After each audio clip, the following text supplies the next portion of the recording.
Les chiffres montrent une croissance sur le plan économique, mais la réalité, surtout sur le panier de la ménagère, nous prouve le contraire, ou soit une nette différence. Pourquoi ce paradoxe? Nous allons tenter de répondre à cette question. Nous avons cherché pour vous un invité de taille, avec un profil qu'il faut pour rencontrer l'ensemble de nos questions par rapport à ce sujet. Professeur d'université, consultant pour plusieurs pays ici en Afrique et dans le monde en matière d'économie et de finance. Je rappelle également qu'il a plusieurs fois été avec nous dans ce plateau quand les questions économiques nous appellent.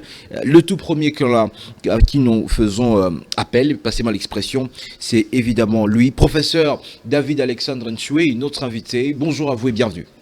Bonjour. Un plaisir de vous avoir une fois de plus, professeur. On ne va pas compter une 10e fois, peut-être, dans ce plateau, tout autour des questions économiques. Merci beaucoup de toujours répondre présent à nos invitations. C'est un plaisir. Parfait. Alors, nous allons rentrer rapidement dans le vif du sujet. On a pratiquement 45 minutes à étayer l'ensemble de ces sujets. Je tire cette question évidemment des lignes de vos dernières publications sur votre réseau préféré. C'est pas TikTok, heureusement. Vous êtes plus actif sur X, vous pensez, et qui a nécessité d'un débat national. Il faudrait repenser l'économie congolaise et son pilotage pour une vraie prospérité. Ce que je souligne, c'est vraie prospérité. Vous pensez qu'il y a une disproportion entre les chiffres tels qu'ils sont présentés et la vraie prospérité? Effectivement, comme je l'ai dit, et je ne cessais de le dire, les 23 dernières années, nous avons eu à faire de la croissance, une croissance positive qui a été orchestrée à un taux moyen de 6,1%, soit un niveau supérieur à la moyenne de la région Afrique subsaharienne qui est de 4%. Mais cependant, cette croissance économique n'a pas eu à se faire accompagner par certaines transformations importantes, aussi bien au niveau du système de production qu'au niveau des conditions de vie de la population. Et ce contraste m'amène à un questionnement profond. Est-ce que nous sommes sur la bonne trajectoire? Est-ce que notre modèle économique est-il adapté? Est-ce que la population se retrouve dans cette performance? Et les données en présence montrent qu'il n'en est pas ainsi. Je m'explique. En 1960, plus de 50% de la production de la RDC était le fait du secteur primaire. Et c'était la même situation aussi pour plusieurs pays du monde, notamment la Corée du Sud, la Malaisie et même le Canada, qui autrefois avait pratiquement le même niveau de développement que la RDC. Mais aujourd'hui, ces pays sont loin en avant par rapport à la RDC. Pourquoi? Parce on les classe déjà parmi les pays développés. Oui, et nous sommes encore en voie de sous-développement. Oui, parce qu'aujourd'hui, justement, en RDC, 50% du PIB relève toujours du secteur primaire. Alors que ces trois pays que j'ai cités ont une participation du secteur primaire à leur PIB de moins de 10%. Et l'industrie prend 40% et les 50 et quelques pourcents qui restent vont vers les services. C'est-à-dire que de 60 à ce jour, ces économies ont connu une transformation structurelle importante. Mais ce n'est pas le cas de l'économie de la RDC malheureusement. Et quand on regarde sur la période récente où nous avons eu à faire 23 ans de croissance économique, notre indice de complexité économique, c'est-à-dire l'indice qui montre le degré de sophistication de notre économie, on se rend compte que notre indice est en train de se détériorer. Il est aujourd'hui estimé à moins 3,13 et nous sommes parmi les 5 derniers de la liste dans le monde, malgré qu'on a fait cette croissance. Cette croissance que nous avons eue a même dépassé celle de plusieurs pays africains, mais malheureusement, ces pays se positionnent mieux que nous en termes d'indice de complexité économique. Donc ça montre que cette croissance économique n'a pas eu beaucoup d'effets ou d'effets d'entraînement sur le système productif. Et quand le système productif ne change pas, il est évident que les conséquences de cette croissance ne seront pas bien ressenties, notamment en termes de création d'emplois permanents et bien rémunérés. Donc il y a... En termes de création d'emplois permanents, ça il faut le dire. Permanent et bien rémunéré. Petits emplois de 2 mois, 1 mois... Emploi permanent et bien rémunéré, j'insiste là-dessus. Donc quand vous analysez la dynamique, vous réalisez que les choses n'évoluent pas. On parle depuis les années 60-70 de l'import-substitution, de la diversification de l'économie. Mais aujourd'hui encore, quand on regarde l'indice de diversification de l'économie, nous sommes parmi les derniers. 95% de nos exportations portent sur le cuivre et le cobalt. Ce qui veut dire que chaque fois que le marché mondial va connaître un choc en ce qui concerne les segments relatifs à ces deux produits. On en ressent directement les effets sur les comptes extérieurs et sur les comptes publics. Et donc ça montre que c'est une fragilité qu'il faut éviter. Or, nous avons 1100 ressources minérales en RDC. Pourquoi ne pas diversifier? Et au-delà de ces ressources minérales, nous avons également des possibilités énormes pour développer le commerce d'autres produits. Mais pourquoi on n'arrive pas à le faire? Donc ça montre qu'on a été incapable de transformer notre économie. Quand vous allez vers d'autres indicateurs, c'est pratiquement le même constat. Quand vous regardez la structure de la balance des biens, des services, cette balance, elle est structurellement déficitaire à cause surtout des services. Et on n'est pas capable de renverser cette tendance-là après 23 ans de croissance. Ça montre que le malaise est profond. Et quand on continue encore à faire l'analyse sur les évolutions enregistrées, on se rend compte que notre indice de développement humain, IDH, certes a un peu repris avec cette croissance, mais notre IDH est inférieur à la moyenne de la région Afrique subsaharienne. Notre taux de pauvreté est estimé à plus de 70%, alors que la moyenne au niveau de la région est estimée à 30 et quelques pourcents. Nous sommes 2 fois plus au-dessus d'ailleurs. Donc, vous comprenez que...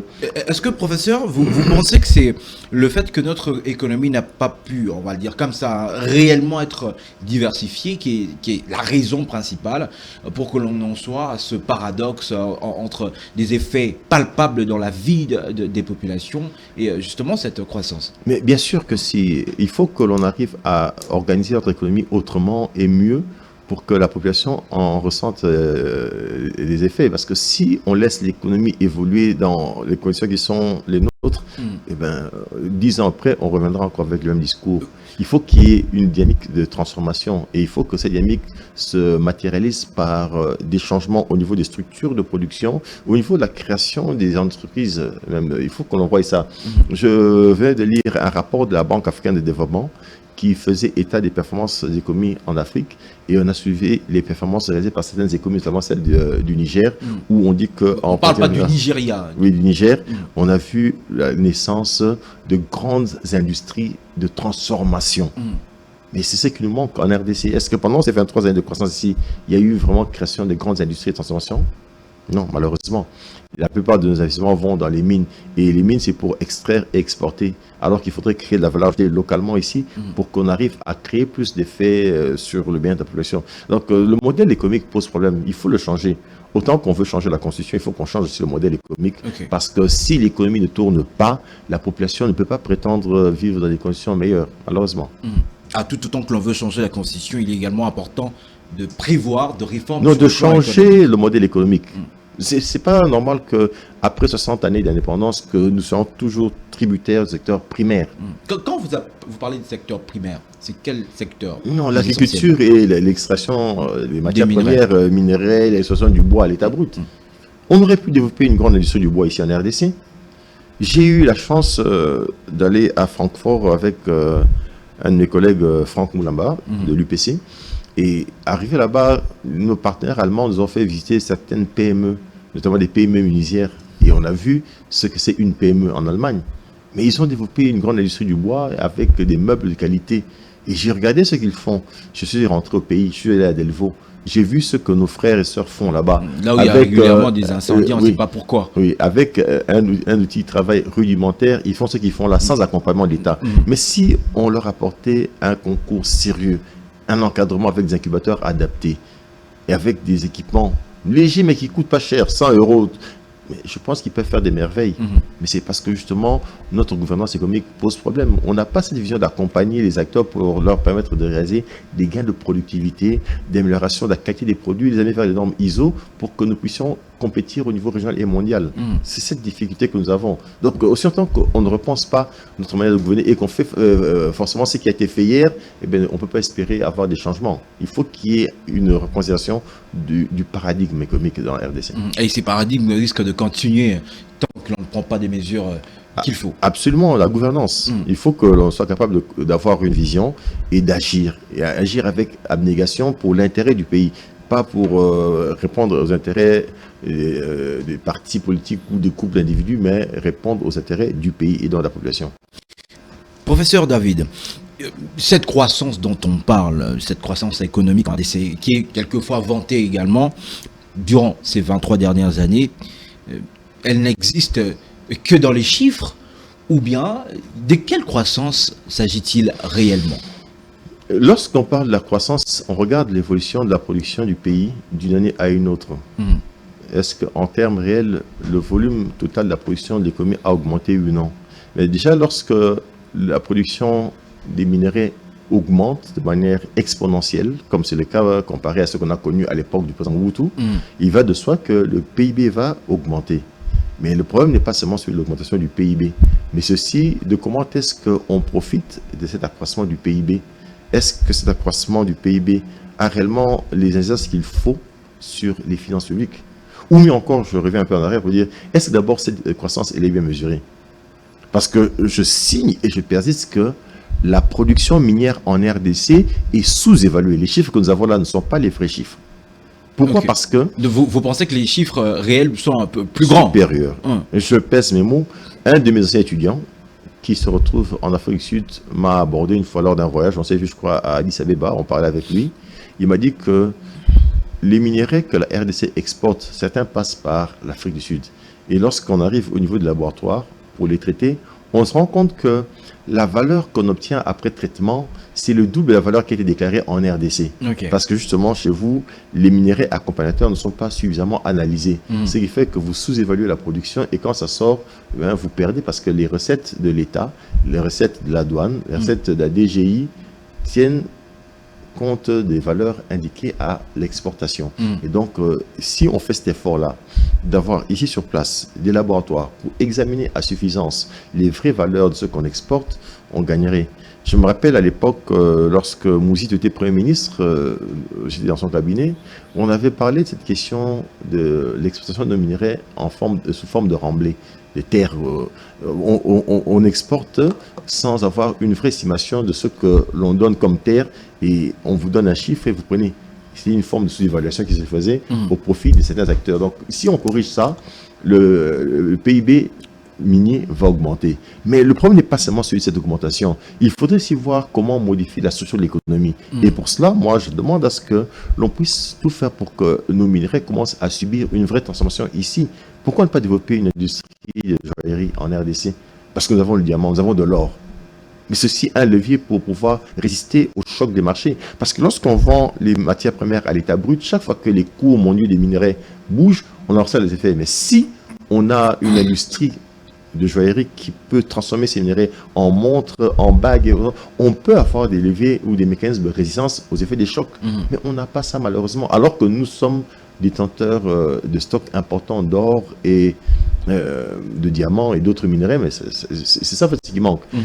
Quand on regarde l'évolution au niveau du secteur agricole, j'ai souvent dit, nous sommes allés avec un Sud-Africain au Congo central ici, et pendant qu'on allait sur la voie, il regardait à gauche et à droite avec un regard inquisiteur, et après quelques minutes, il n'a pas pu s'empêcher de nous poser une question, c'est de savoir, est-ce qu'en RDC, il y a une loi qui vous interdit d'exploiter la terre? On dit non. Ouais, mais ça ressemblerait à ça, tout ce vide. Voilà, mais il dit, mais pourquoi c'est-il que les gens pleurent de faim chez vous ici? Vous importez des aliments pour des milliards de dollars alors que vous avez des terres. Nous, en Afrique du Sud, avec le désert du Kalahari qui est en train de prendre des proportions importantes, on est à la quête de terres arables et on est obligé de faire de l'irrigation, dépenser plus pour pouvoir faire l'agriculture. Mais vous avez ça, mais vous n'exploitez pas. C'est ce paradoxe-là. Et c'est justement ce qui montre que notre modèle pose problème. On a eu, depuis le président Mobutu jusqu'à ce jour, à développer plusieurs projets dans l'agriculture. Mais ces projets n'ont pas donné lieu aux résultats escomptés. Parce que justement, il y a fait un problème de calibrage, de planification. On planifie mal, on aborde mal les problèmes, et donc on dépense l'argent sans retour, et on continue avec la même chose. Ouais. C'est ça la difficulté. On continue de payer de la nourriture à l'extérieur, et pourtant avec cet argent, on pouvait investir. On devrait faire de l'import-substitution, c'est-à-dire qu'aujourd'hui, nous pouvons offrir des produits de qualité ici, des produits bio ici, à la population, mais on ne le fait pas. Je vous donne un exemple, j'ai étudié sur ça aussi. Il y a des Chinois qui, aujourd'hui, en Chine, ont construit des étangs. Ils font de la pisciculture. En Chine. En Chine. Et ils produisent certains poissons, notamment les tilapia. Et on envoie ça en RDC. Est-ce que c'est sérieux, mon frère? Nous sommes incapables en RDC de produire du poisson. Déjà, nos cours d'eau ont beaucoup de poissons. Mais nous avons posé faire de la pisciculture ici. Mais c'est parce que justement, nous n'avons pas envie d'aider le pays. J'ai parlé avec un ami, un frère, qui lui a acheté des équipements pour faire ce travail ici en RDC. Mais il m'a dit que déjà à la douane, il a dû transpirer. Ce qui fait qu'il a acheté ses équipements, il les a stockés à domicile. Il dit que ce que la douane lui a coûté, il préfère d'abord attendre un peu, se refaire les santé se renforcer. Pour pouvoir essayer de lancer. Et là, c'est du temps perdu et évidemment un manque à gagner. Et là encore, il s'est dit que je vais lancer des activités, mais si là où je dois mettre mes équipements, je ne sais pas avoir de l'énergie électrique en permanence, j'aurai à supporter d'autres coûts superflus. Donc tout ça, ça montre qu'il y a plusieurs problèmes qui s'enchevêtrent et on n'arrive pas à y faire face. Et c'est comme ça qu'on arrive à tourner l'économie. Est-ce qu'on est incapable, nous, de pouvoir assainir réellement environ les affaires? Le chef d'État a pris des bonnes mesures, mais malheureusement, l'application pose problème. Il a demandé, n'est-ce pas, qu'on puisse retirer les policiers au niveau des sites miniers. Mais c'est une décision importante. Est-ce qu'on applique? Il faudrait aussi retirer au niveau des postes frontaliers certains services de renseignement qui sont là que pour prendre l'argent et décourager les investisseurs. Mais ce sont des bonnes mesures. Il a pris des bonnes mesures. Mais l'application, il faut suivre ça. Il faudrait que l'on suive ce qu'on a comme orientation. Pour pouvoir financer les infrastructures et développer l'économie, on a besoin d'argent. Mais quand les dépenses de fonctionnement de l'État ne sont pas maîtrisées, ça pose problème. Il a demandé qu'on réduise le train de vie de l'État. Est-ce que c'est pourtant qu'on arrive à ça? Parce qu'il faut réaliser des économies budgétaires. Parce que je donne un exemple. Hier encore, je parlais avec une amie lors d'une réunion là. Je lui ai dit, madame, je suis ministre. Mon directeur de cabinet est en France. Et pendant qu'il n'est pas là, il y a une commission qui travaille ici. Et après, on à la fin du mois, lui, il est payé en premier. Des primes, et son nom se retrouve là. Et je signe ça en âme et conscience. Suis-je sérieux par rapport à la République ou pas? Parce que mon directeur de cabinet n'a pas participé à ces travaux, il est en voyage. En train de chiller, oui. Donc, il a déjà eu des frais d'émission pour son voyage là, il fait ce qu'il a à faire là-bas. Il ne peut pas avoir des primes pour quelque chose, un travail qui n'a pas réalisé. Et quand je fais ça, est-ce que j'aime mon pays? Nous devons aimer le pays. Et aimer le pays. Bon, maintenant, il faut regarder, il est cadre dans un parti politique, partenaire, ainsi de suite. Il y a toujours ces facteurs qui influencent également. Mais là, c'est un malaise. Les partis politiques ne doivent pas prendre le pays en otage. Non. Oui, quand on se bat pour avoir le pouvoir, c'est pour l'exercer. L'exercer suppose faire de la bonne gouvernance pour que le pays se développe. C'est ça la chaîne logique. Mais chez nous, malheureusement, l'acception que nous avons du concept politique n'est pas bonne. Aujourd'hui, quand on parle d'un politicien, on pense que c'est forcément un roublard, tout ça. Et on commence même à opposer le mot technocrate au mot politicien. Est-ce que dans le dictionnaire français Robert ou Larousse, on nous parle des deux concepts comme étant des opposés? Je ne pense pas. Donc un bon politicien des fois c'est aussi un bon technocrate, quelqu'un qui comprend les défis du pays et a la capacité de donner des réponses quand il exerce le pouvoir pour qu'on trouve des réponses à cela. C'est ça en fait ce qu'il nous faut. Il faut avoir des hommes d'État qui pensent RDC et non pas qui pensent leur parti ou pensent leurs intérêts. C'est cette difficulté que nous avons. Les gens qui travaillent par exemple dans des cabinets, ils sont payés par le Trésor public. Le Trésor public est alimenté par les cotisations ou les contributions que nous payons en tant qu'assujetti à l'impôt. C'est ce qui est payé. Et donc, logiquement, il devrait travailler pour l'intérêt du pays. Mais si on doit placer dans des cabinets des gens parce que ce sont des membres de famille ou membres du parti, sans tenir compte des exigences techniques de chaque poste, ben, on fait fausse route. Parce qu'à terme, on n'aura pas les résultats escomptés. Et c'est comme ça que l'instabilité aussi demeure dans notre pays. Voilà la conséquence. Donc il faut agir sur le modèle économique. Toujours à cause de ce même cirque. Oui, et améliorer aussi notre mode de gouvernance à plusieurs niveaux. Il y a beaucoup de réformes à faire. Dans un tweet, je ne sais pas si vous avez pu lire ça, j'ai estimé qu'on doit faire une sorte d'audit de l'État en RDC, à tous les niveaux. L'appareil d'État ne fonctionne pas correctement, à tous les niveaux. Et ce qui bloque le progrès. On fait l'audit, on prend le courage de se regarder en face pour dire que voilà ce qui n'a jamais marché et voilà ce qu'il faut faire comme d'autres pays ont eu à le faire. Vous pensez qu'il faudrait qu'on audite les institutions? L'État, je parle de l'État, c'est à tous les niveaux. Ok. On commence par le président de la République. Qu'est-ce qu'on doit comprendre? On doit auditer la primature, les ministres, les institutions de la République pour s'assurer qu'on a identifié les problèmes qu'on avait de manière structurelle et on prend les bonnes mesures pour pouvoir extirper progressivement ces problèmes et aller faire une autre façon de faire. C'est ça. Parce que si les pratiques, les manières de faire restent les mêmes, il est difficile d'espérer d'avoir des résultats meilleurs. Il faut essayer de prendre des fois des pilules. Vous êtes malade, vous avez... il faut prendre la quinine, même si elle est amère. Si pas la quinine, mais prendre un produit qui va vraiment vous aider à vaincre votre malaria. Si vous ne le faites pas, n'espérez pas de bons résultats. Donc il faut quand même qu'on ait ce courage-là. Sinon, ce sont des terrains de recommencement. Et pourtant, la vie, c'est aussi des rendez-vous avec l'histoire. Chaque fois que la vie vous donne l'occasion de faire bien les choses pour l'intérêt de votre pays, faites-le parce qu'on parlera de vous. Aujourd'hui, certains de nos enfants qui naissent parlent de Napoléon Bonaparte. Napoléon, à quel moment? Il y a très très longtemps. Voilà. Alors, professeur, 23 ans de croissance, la transformation ne suit toujours pas. Et si je dois dénoter quelques éléments de vos propos, ce qui bloque, c'est soit le modèle économique, soit la gouvernance, ou même l'exécution des politiques publiques, ou dans l'autre sens, des personnes que l'on place à certaines responsabilités qui, entre guillemets, ne sont pas sérieuses quant à la gestion de la chose publique. Si, urgemment, on devrait commencer par donner une thérapie, avec quoi on commence? Est-ce le modèle économique? Est-ce la gouvernance? L'exécution des politiques publiques? Ou bien il faudrait commencer par placer là où il faut des personnes qu'il faut? Le tout se tient. Le modèle économique, c'est la manière dont on organise notre économie. Alors cette économie, on l'organise par des hommes. Il faudrait qu'il y ait justement des hommes capables de comprendre que jusque-là, la façon de fonctionner notre économie n'est pas bonne. Ce qui a été fait depuis des années n'a pas été à la hauteur des défis et qu'il faut changer. Donc ce sont des hommes qui portent cette vision. Et cette vision, une fois qu'on la porte, on prend également le courage de dire ce qu'il faut faire et d'accepter de prendre la meilleure. Il y a des gens qui, il faut aussi, ont conscience que ça devrait se faire autrement, mais parce qu'ils ne regardent pas l'intérêt du pays, mais plutôt les intérêts qui sont les leurs, et ben justement, ils se foutent du reste. Ils font ce qu'eux estiment être nécessaire pour leur ventre, et le reste, ce n'est pas leur problème. Donc, il faut agir sur toutes les dimensions à la fois.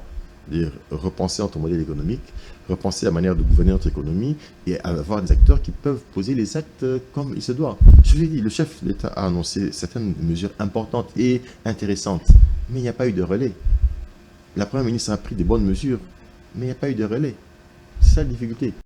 Et c'est pour ça que moi, j'ai même, lors d'un débat, suggéré que le Parlement, les deux chambres, l'Assemblée nationale et le Sénat, puissent utiliser autrement leur commission ECOFIN. Parce qu'on l'a vu ici dans ce pays, de manière systématique, chaque année, lorsqu'on procède à l'évaluation d'exécution du budget de l'État, ce qu'on appelle la reddition des comptes, on se rend compte qu'il y a des écarts importants entre ce qui a été prévu et ce qui est fait. Et c'est à la fin qu'on constate cela. Mais on dit que l'homme intelligent, c'est celui qui arrive à comprendre et à anticiper. Si on laisse les choses se faire comme elles se faisaient autrefois, on n'arrive pas au même résultat. Mais changeons d'approche. Moi, je suggère, par exemple, que chaque 3 mois, que l'on puisse mettre en place de nouveaux mécanismes de suivi de la conduite de la politique budgétaire, par exemple. Parce que le budget de l'État est exécuté à travers des instruments que sont le plan d'engagement budgétaire et le plan de trésorerie, qui sont des outils trimestriels. Mais à la fin de chaque trimestre, que la Première ministre, déjà dans le cadre de ses lettres de mission, puisse exiger à ses ministres du budget et finances des rapports et que ces services analysent en profondeur ce qu'on donne comme présentation. Et au même moment que ça se fait, que la commission ECOFIN du Sénat et ECOFIN de l'Assemblée fassent de même. Comme ça, il y a un suivi rapproché. Et si déjà, après 3 mois, il y a un problème, c'est l'occasion pour eux de tirer sur l'alarme ou de prendre des mesures, des sanctions, de sorte que le deuxième trimestre, on puisse corriger. Et si on corrige le deuxième trimestre et troisième et jusqu'au quatrième trimestre, je pense que globalement, on aura des meilleurs résultats à la fin de l'année. Mais si on laisse les choses se passer pendant le premier trimestre, le deuxième, le troisième et quatrième, et à la fin, on va... Mais c'est contre-performant. Il faut qu'on amène les gens à changer de façon de faire. Et pour ça, il faut que les organes qui sont là pour piloter, présider et contrôler puissent fonctionner correctement. Et c'est la méthode aussi. Et la rigueur.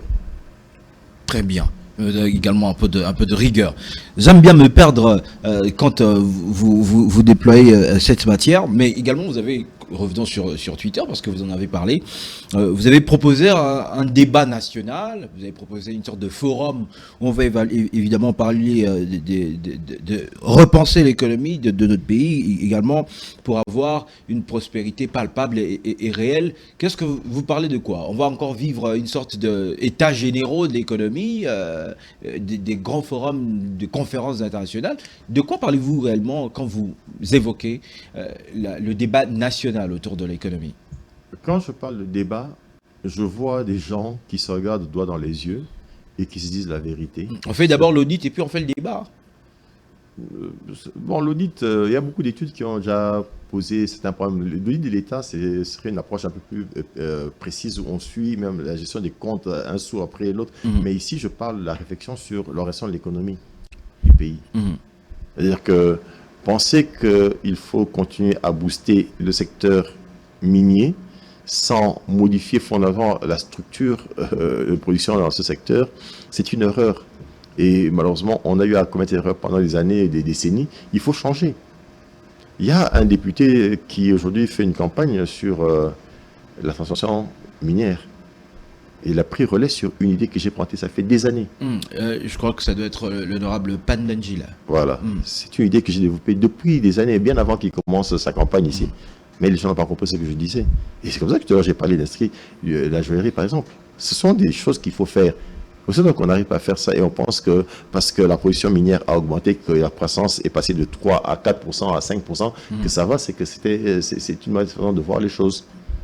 Et une image que j'aime utiliser, c'est vous êtes dans une maison à 2 pièces. Les parents occupent une pièce, une chambre, et les enfants l'autre. Le jour d'après, vous passez d'une maison à 2 chambres à une maison à 5 chambres. Mais les parents continuent à occuper une chambre, les enfants une chambre, et il y a 3 chambres qui sont occupées. Est-ce que globalement la situation s'est améliorée au niveau des conditions de vie ou des conditions dans lesquelles les gens dorment dans cette maison? Non. Donc c'est une image qui illustre un peu ce que nous avons comme performance. Ce paradoxe. Oui. Les chiffres augmentent, mais les réalités sur terrain ne changent pas. Mais regardez, nous sommes sur Kinshasa. Regardons un peu les rues. Qu'est-ce qui se passe? Le long des rues, pilules, des magasins, des boutiques, des tables, des petits commerces. Mais ce n'est pas un commerce développé, c'est un commerce de survie. C'est parce que la pauvreté gagne du terrain. Nous avons vécu dans ce pays ici dans les années 80-90 jusqu'à ce jour, on a vu la dynamique des choses. Vous pensez qu'autrefois dans les quartiers considérés comme riches, on pouvait trouver des ventes de certains biens sur les rues? Non. Mais ça s'est fait parce que justement les salaires payés sont en moyenne faible. Les gens n'arrivent pas à tenir le coup. Et donc, il faut trouver des activités commerciales pour pouvoir justement ajouter quelque chose et nouer les 2 bouts du mois. C'est ça la réalité. C'est une économie de survie ou de pauvreté qui se développe. Mais il faut casser ça. On ne se développe pas avec la pauvreté. Il faut casser. Mais pour casser, il faut prendre des pilules amères. Il faut faire des réformes. Il faut modifier. C'est-à-dire qu'il faut qu'on soit capable, aujourd'hui, d'attirer en RDC 10 grands groupes internationaux dans l'agroalimentaire. On les amène ici. On leur donne l'occasion de travailler avec nos producteurs locaux. On crée des jeux de voitures avec un environnement approprié, des infrastructures qui sont de qualité, et on arrive à utiliser cette position pour réduire progressivement nos importations alimentaires. Et que ce soit peut-être nous qui exportions cette fois-ci. Mais oui, c'est ça. C'est-à-dire qu'on fait de l'import-substitution. On commence d'abord par remplacer ce qu'on importait par ce qu'on produit, et comme nous avons des avantages comparatifs, on les met en valeur. Dans un tweet, j'ai parlé de ce que nous avons comme potentiel sur le plan des fruits. Et il y a combien de types de mangue en RDC? Plusieurs, innombrables. Qu'est-ce qu'on ne peut pas faire avec? Je parle d'une anecdote. Nous étions une fois à l'UPC et nous avions à l'époque reçu nos partenaires allemands qui viennent de la Francfort School of Finance and Management. On était avec eux et il y a des dames qui vendent des mangues dans des paniers qui passaient là. Et on a appelé les dames là et on a acheté. Et elles ont coupé les mangues et elles ont mis un peu de piment et de sel là. Et les Allemandes nous demandent, mais qu'est-ce qu'on met là-bas? Oh non, c'est du piment et sel. Ah mais pourquoi? On a dit, bah, attendez, goûtez d'abord et ensuite on verra. La combinaison. Ils ont goûté. Ah, Franck, c'est bien. Ah, Patrick, c'est bien. Voilà, ce sont les collègues avec qui ont été. Frédéric, c'est bien. Et du coup, les Allemands demandent encore. Et il arrive des fois que nous, on ne soit pas à l'université, mais quand elles arrivent, ils achètent des mangues. Voilà un peu. Et ça montre que c'est une richesse. Nous sommes allés avec eux chez Maman Colonel. Ils ont mangé du poulet. Quand je suis parti à Francfort, les partenaires allemands me disent que quand nous on sera à Kinshasa, il faut nous amener chez maman colonel. Non, mais c'est vous dire quoi? Nous sommes distraits. Nous avons plusieurs éléments de richesse. La gastronomie congolaise. Avec le travail que j'ai fait pour la BAD, j'ai visité plusieurs pays africains. Et chaque fois qu'on allait manger, mes collègues avec qui j'allais dire, ah, la cuisine de la RDC, c'est très bon, les maboké, tout ça. Mais qu'est-ce qu'on fait de ça? Les Italiens dans le monde, on les connaît aussi pour les pâtes, n'est-ce pas? Pizza, spaghetti, tout ça. Mais pourquoi pas nous aussi vendre notre gastronomie? C'est une richesse. Certains Congolais, en fait, il y a aussi un problème de culture. Hein. Et aujourd'hui, il y a beaucoup de jeunes Congolais qui rêvent d'aller en Europe pour aller manger un hamburger à McDo. Mais est-ce que la valeur nutritive de cet hamburger de McDo est supérieure un bon fumbo bien construit? Non, voilà, donc, pas du tout. Vous avez la réponse. Donc c'est juste pour dire que nous devons regarder autrement la vie parce que nous avons des atouts, mais on ne s'en sert pas. 3 petites questions nous restent sur cette table, professeur. Dès le début de votre propos, vous avez parlé évidemment de secteurs qui sont restés... le Congo reste dépendant de certains secteurs primaires depuis son accession à l'indépendance. Vous avez parlé de l'agriculture, quand bien même il y a encore de l'eau à boire et à jeter sur ce plan-là, également du secteur minier. Quels autres secteurs devraient devenir de nouveaux moteurs de croissance pour que justement cette transformation puisse devenir palpable, réelle? D'abord, comme vous le dites là, c'est l'agriculture qui est au centre parce que ventre famille n'a point d'oreille. Ouais. Il faudrait qu'on règle cette question. Et au niveau de l'agriculture, nous avons plusieurs leviers. Parce que quand on parle d'agriculture, je pense dans la question, une question large du concept, où je vois les légumes, la production de légumes, la production de poissons, de viande et même des fruits. Ouais. Je vais jusque-là. Mais on a tout sauf rien. Mais si on arrive à transformer de manière intelligente le secteur, on arrivera à de très bons résultats et l'impact serait énorme parce que c'est le secteur qui emploie le plus d'actifs dans le pays. 60% des actifs en RDC sont... Autour du secteur agricole. Oui, mais malheureusement, ce sont des activités précaires, à revenus. Donc, il faudrait que l'on puisse régler le problème. J'ai dirigé une étude en 2023, pilotée financée par la BAD. J'ai vu des acteurs sur terrain et j'ai réalisé que les problèmes ne sont pas les mêmes partout. À certains endroits, il y a besoin d'un accompagnement technique. À d'autres endroits, c'est un accompagnement financier. Et d'autres, c'est un problème de technique culturelle. D'autres aussi, c'est l'environnement qui décourage des fois. Bref, le potentiel, il est là, il est réel. Mais nous-mêmes, on n'a pas justement la capacité de comprendre ça et d'agir. Et j'ai même dit sur une chaîne ici, à BMTV, que les étreintes de fin d'année, mais c'est un levier qu'on devrait utiliser pour pouvoir encourager la production locale. Est-ce qu'on le fait? Il y a des champions, il y a des Congolais qui se démarquent. Faisons d'eux des champions, utilisons leur modèle pour réussir. Le président de la République a encore organisé autrefois une rencontre avec le président Obasanjo. Et à cette rencontre, j'ai participé. Le président Obasanjo a parlé du Nigeria. Comment est-ce que l'économie nigériane a eu à se développer? Il a parlé du concept des champions. Ils ont identifié parmi les fils du pays les meilleurs qui progressaient, qui prospéraient. Et on les accompagne.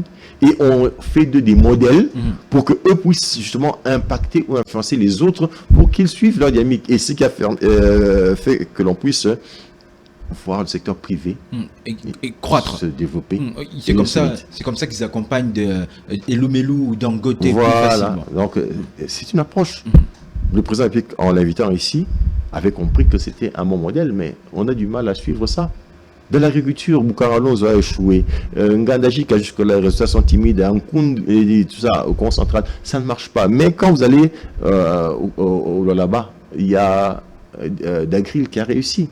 Vous allez dans le bas où il y a Dingila qui a réussi. Mais ce sont des Congolais. Accompagnons ces gens-là et voyons... Donnons-leur plus de moyens. Mais oui.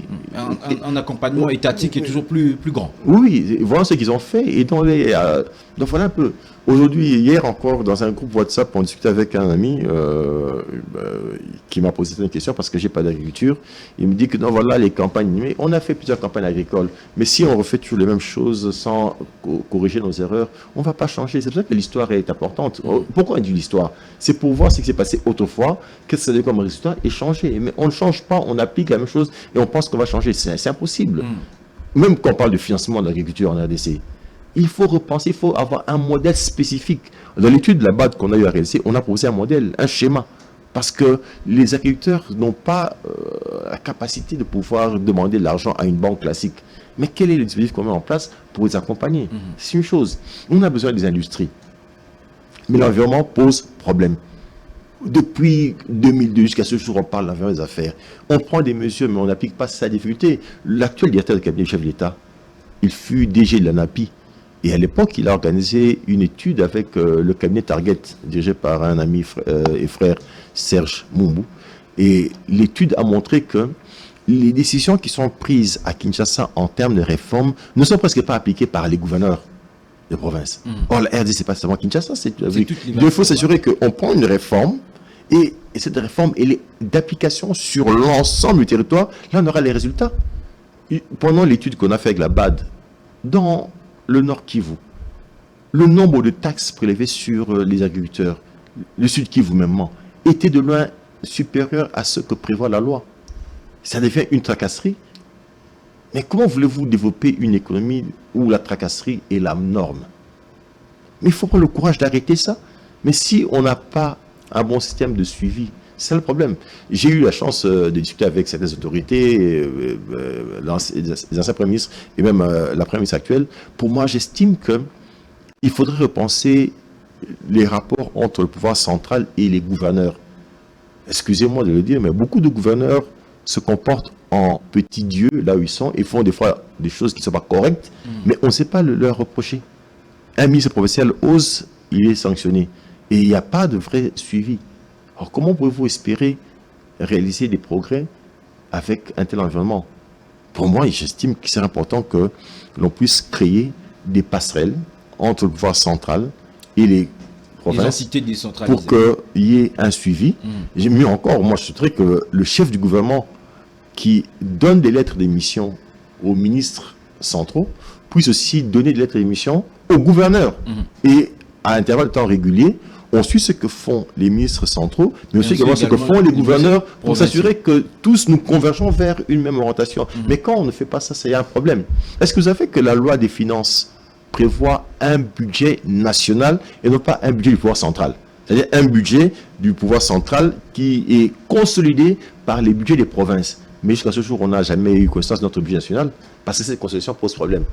Mais parce qu'il n'y a pas de passerelle de collaboration. Il serait bien que chaque 3 mois, que les ministres centraux se retrouvent avec leurs homologues de province pour pouvoir discuter des problèmes sectoriels et voir comment est-ce qu'ils peuvent agir de manière concertée et cohérente pour que l'on puisse réellement faire avancer l'agenda du développement du pays. C'est ce qu'il faudrait faire.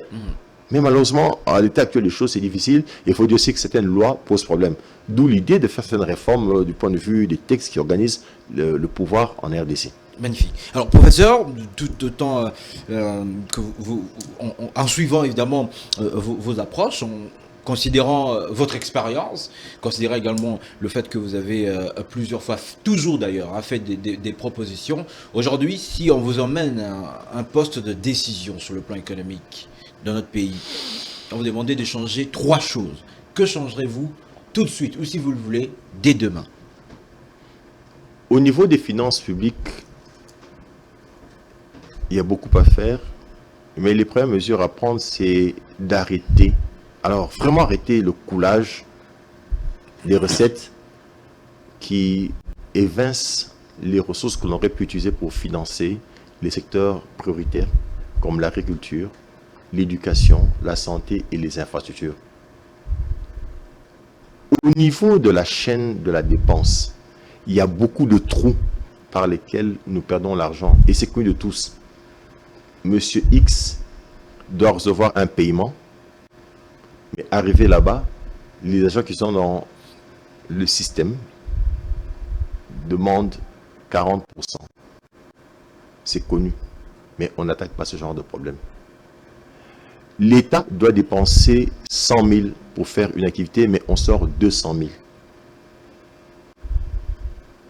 L'État s'engage envers des partenaires extérieurs pour obtenir un financement et développer une activité, mais on surdimensionne ou on reçoit le montant, mais dans l'exécution, les affectations changent. Tout ça rend l'État inefficace. Il faudrait donc que l'on agisse là. Si on arrive à boucher ces trous, à faire tomber toutes les interférences qu'il y a au niveau de la collecte des recettes publiques, à amener les régies financières à opérer correctement et aussi à interdire certains opérateurs économiques de recourir au trafic d'influence et payer ce qu'on doit réellement payer au trésor public, je pense que ce serait un grand pas parce que ça nous donnera les moyens de la politique de l'État. Après cela, il faudrait voir comment rapidement mettre en place un vrai programme de transformation d'économie qui comporte aussi une composante import-substitution. On va commencer progressivement à voir comment réduire la part des importations alimentaires et augmenter la production agricole locale. Transformer nos 3 milliards d'importations en 3 milliards d'investissements d'agriculture de manière intelligente en poussant les Congolais qui sont capables de faire cela dans les meilleures conditions à développer leurs activités et à impacter sur les autres. Si on arrive déjà à faire ça, nous allons réduire de manière sensible une certaine pression qui existe sur le marché de change. Parce que des fois, les gens n'arrivent pas à comprendre cette réalité. L'instabilité sur le marché de change procède du rapport de force entre l'offre et la demande de devises.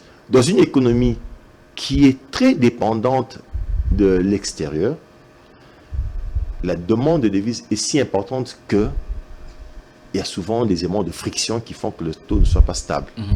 Et donc, injecter des dollars de manière régulière, ce n'est pas la vraie solution au problème qui est structurel.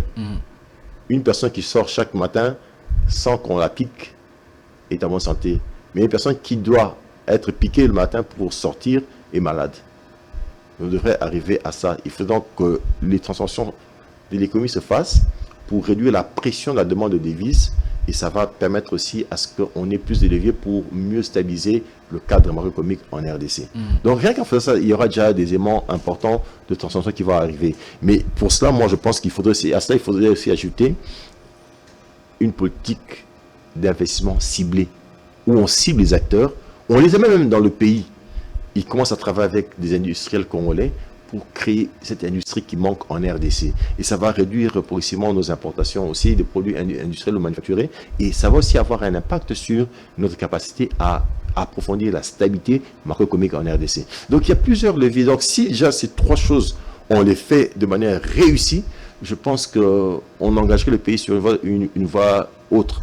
Et chaque fois qu'on fait ça, en boostant aussi bien sûr la transformation dans le secteur minier, on va élargir les chaînes de valeur, on va créer plus d'emplois, plus de revenus et le pays va gagner. Parce que plus les gens travaillent, plus ils devront consommer. Or, déjà, à travers la TVA, l'État va récupérer. À travers les impôts sur le revenu, l'État va récupérer. Et si l'État gagne plus en termes d'argent et réinjecte intelligemment l'argent dans l'économie, dans le développement des infrastructures, il va de soi que le pays va s'inscrire vers une vraie prospérité. Oui. Ça me fait mal quand le temps nous coupe à ce débat aussi profond et intelligent, professeur. Merci encore d'avoir répondu présent à notre invitation et surtout de nous avoir toujours apporté cette pertinence de réflexion qui est vôtre. Vous savez, c'est pas un secret pour vous, nous journalistes, on a cette sensibilité à l'information. J'ai entendu parler d'un livre qui regorgera d'un certain nombre de propositions que vous ferez. De quoi s'agit-il? Je vais dévancer l'information quand même. Ok, merci. Oui, effectivement, je suis en train de finaliser un livre qui porte sur les performances macroéconomiques, financières et socio-humaines de la RDC de 2002 à 2025. 23 ans, évidemment. Oui, je l'ai organisé en 3 grandes parties. Dans la première partie, j'ai eu à présenter les évolutions que le pays a connues sur le plan économique et socio-humain. J'ai donc parlé de la croissance, de la stabilité macroéconomique, du développement du secteur financier, du marché du travail, et également de nos relations avec l'extérieur et également des conditions de vie de la population. La deuxième partie, j'ai parlé des facteurs qui piègent le développement de la RDC. Malgré les 23 ans de croissance, qu'est-ce qui fait que notre économie n'arrive pas à reprendre? Qu'est-ce qui fait qu'on n'arrive pas à transformer l'économie? Il y a, Qu'est-ce qui à la fait que... rédaction, sans vous couper, il y a un ami, une consoeur qui parle de qu'est-ce qui fait que la croissance puisse ne pas croître. Par exemple, C'est quand même bien trouvé. oui. Donc, dans ce chapitre-là, j'ai parlé des facteurs qui continuent à piéger le développement. J'ai parlé des institutions, de la gouvernance, de la situation sécuritaire, de la cohérence des politiques publiques et de la présence des groupes d'intérêt qui, des fois, mettent l'État à leur service et non pas au service de la nation. Donc, j'ai soulevé toutes ces questions. Et la troisième et dernière partie du livre est consacrée aux perspectives et recommandations. Là, c'est là que je développe mes grandes idées majeures sur qu'est-ce qu'il faut faire pour améliorer la gouvernance économico-financière du pays, qu'est-ce qu'il faut faire pour changer de modèle économique, qu'est-ce qu'il faut faire pour avoir une vraie stabilité macroéconomique et profonde, qu'est-ce qu'il faut faire pour qu'on finance mieux les secteurs prioritaires que sont l'éducation et la santé, car ce sont des secteurs qui garantissent en fait l'épanouissement dans le long terme de l'économie et de la population. Donc voilà un peu, j'ose croire que dans les jours qui viennent, le livre sera là. Qui doit lire? Est-ce que ça sera vos étudiants de l'UPC? Vous avez cité l'UPC au moins 5 fois. Est-ce que, ou c'est peut-être aux membres du gouvernement, au service des institutions? J'ai écrit ce livre pour le pays et en l'écrivant, j'ai eu la chance de bénéficier des apports de plusieurs personnes. J'ai commencé le projet il y a plusieurs mois. J'ai eu par exemple l'occasion de rencontrer feu ministre Kitebi. Il m'a reçu et on a discuté avec lui. Je l'ai même cité aussi dans la partie introductive du livre. Et on a échangé avec lui sur plusieurs questions. Il m'a donné également ses points de vue que j'ai beaucoup aimé. J'ai eu l'occasion également de rencontrer mon professeur de politique économique, le professeur Mokonda Bonza, ancien directeur de cabinet du maréchal, ministre de l'économie, de l'enseignement. On a eu des beaux moments de discussion avec lui. Et il relie également le manuscrit. J'ai également eu à bénéficier de l'expertise de l'ancien ministre des Finances, ancien DG de la DGI, Albert Bombito, avec qui j'ai beaucoup travaillé sur plusieurs projets. Il a aussi donné ses éléments. J'ai bénéficié du concours de professeur Kabouya Kalala. C'est un des maîtres, il m'a enseigné la macroéconomie, il m'a appris beaucoup de choses. Le professeur Ngonga, avec qui j'ai travaillé aussi, professeur Tagoma, avec qui j'ai aussi beaucoup travaillé. Ils ont également participé à cet exercice et ils sont en train de relire le manuscrit. Donc voilà, donc il y a beaucoup de personnes qui ont contribué. Je pense que cet ouvrage... Toute cette crème servirait à tout le pays. Oui, et j'ai écrit ce livre aussi dans une perspective où je souhaite que le livre soit utile pour la gestion de l'État, que le livre soit également utile pour nos étudiants, parce que nous, enseignants, devons apprendre aux gens l'économie et leur apprendre aussi comment utiliser les connaissances pour contribuer au développement de ce pays. Je me rappelle une fois, j'étais... parce que j'ai donné ce cours à Mbuji-Mayi. Ah, ok. Ah oui, j'ai été très aimé là-bas à l'université de Mbuji-Mayi. On ne parle pas de l'UMOA, c'est ça, l'UMO, l'UOM, l'université officielle de Mbuji-Mayi. Non, l'université de Mbuji-Mayi. Ah, ok. Oui, j'ai donné des cours là-bas et les étudiants étaient très contents. J'ai donné des cours de microéconomie, politique économique et macroéconomie. Ils étaient très contents. Et à la fin de mes enseignements, ils ont applaudi. Vraiment, c'était intéressant, ils ont beaucoup aimé. Et un étudiant m'a dit ceci à la fin du cours. Il dit, moi Limou, je suis très flatté de vos enseignements. Vous avez donné cours du début jusqu'à la fin sans lire un seul document. Et d'ailleurs, vous avez éteint votre téléphone avant le début de l'émission, pour dire tout ce que vous dites ne sort que de la tête directement. Il n'y a que moi qui ai mes notes. Hein. C'est comme ça que j'enseigne même la mathématique. Je n'ai jamais utilisé un seul papier. Quand je donnais les cours de maths à l'université, c'est sans papier. Mais il me dit ceci, il me dit que nous sommes très flattés de vos enseignements. Mais pourquoi il y a des gens comme vous, mais qui ne sont pas il y a des gens comme professeur Kabouya, il a cité les intelligences de ce pays. Mais pourquoi le pays est ce qu'il est? Voilà. Une très bonne question. Et je lui dis que je suis conscient de cela. Et j'ai même dit à Prof Kabouya, lors d'une session qu'on a eue tout récemment à l'université, Prof Kabouya, si nous qui avons la connaissance, le savoir, Et l'expertise avérée, éprouvée dans d'autres pays, bien professeur. sûr, j'ai travaillé dans plusieurs pays. On ne va pas citer le Togo ici. Non, j'ai été à quelques pays, Tchad, Togo, Centrafrique, Congo, Brazzaville, Guinée, même Guinée équatoriale. En fait, avec la BAD, j'ai eu la chance de travailler sur plusieurs pays. Le Bénin également. Oui, donc, voilà. Donc, j'ai dit à Prof Kabouya que ce que nous avons comme connaissance doit servir le pays. On ne doit pas rester avec dans nos têtes, il faut qu'on mette ça à contribution. Et quand je présente mes idées sur la place publique, c'est pour amener les gens à comprendre. Je suis quand même content parce que je vois que certaines personnes commencent à suivre ce que je disais. Il y a longtemps ici, je disais qu'il fallait regazer le marché de change. Quelqu'un peut s'amener avec 100 milliards, aller à Auchoué, le château, tout. Mais vous avez suivi récemment un communiqué de la Banque centrale. Bientôt. Qui commence à essayer de vouloir organiser le marché d'échange. Mais c'est ce que j'avais dit, qu'ils ont compris. Et à Makutan, lorsqu'on a eu organisé l'activité avec le gouverneur Romesso, je lui ai dit encore. Donc, j'estime qu'il faut continuer à prêcher la bonne nouvelle pour que le pays puisse se relever. Ah, ça c'est très bien. Et c'est ça un intellectuel, c'est également contribuer de par sa connaissance aux questions de l'État, aux questions qui touchent toutes les populations. Merci beaucoup, professeur, d'avoir pris de votre temps si précieux. Je sais que vous courez déjà derrière vos autres occupations. Merci encore d'avoir été avec nous. Et nous savons que ce n'est pas la dernière fois.